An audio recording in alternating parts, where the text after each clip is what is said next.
श्रीगोंदा ही तशी संतांची भूमी आहे. तुमचे ग्रामदैवत श्री संत शेख मोहम्मद बाबा देवस्थान तिथं आहे. हिंदू मुस्लिम ऐक्य देखील तुमच्या मतदारसंघामध्ये पाहिलं जातं. भाजपचं कडवं हिंदुत्व आहे, त्यामुळे हे कसं बॅलन्स तुम्ही साधता?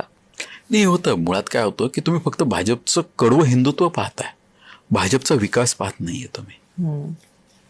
भाजपकडे पाहण्याचा दृष्टिकोन हा फक्त आपण हिंदुत्वाशी निगडीत केला आहे, पण मागच्या 10-15 वर्षात झालेल्या विकास कामांशी भाजपची तुलना आपण करत नाही. हे दुर्दैवी आहे.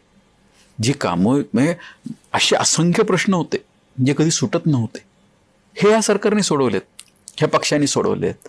पण दुर्दैव असं आहे की जे मूळ आहे त्यालाच आपण धरून बसतोय.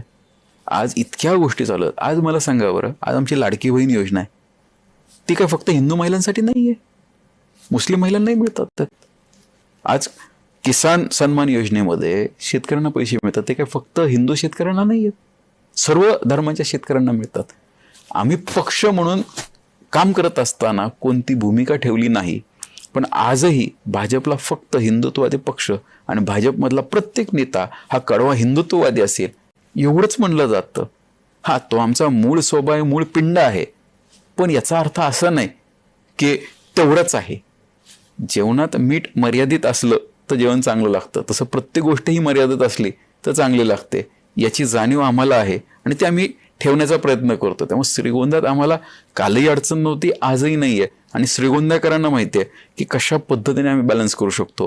कारण श्रीगोंद्यामध्ये संत शेख मोहम्मद महाराज जे आहेत यांचा जो अभंग आहे तो शेख मोहम्मद अविंद तयाचे हृदयी गोविंद, म्हणजे त्यांनी स्वतः त्यांच्या अभंगात म्हटलंय की संत शेख मोहम्मद महाराज हे मुसलमान आहेत, तरी सुद्धा त्यांच्या हृदयामध्ये अविंद म्हणजे गोविंदाचा त्यांच्या हृदयामध्ये वास आहे.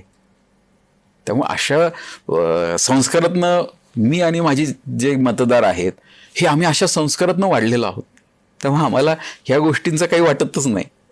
पण तुम्ही वडिलांचं कॅम्पेनिंग पाहिलेलं आहे, त्यावेळेचा मतदार आणि आत्ताचा मतदार याच्यात कशी भिन्नता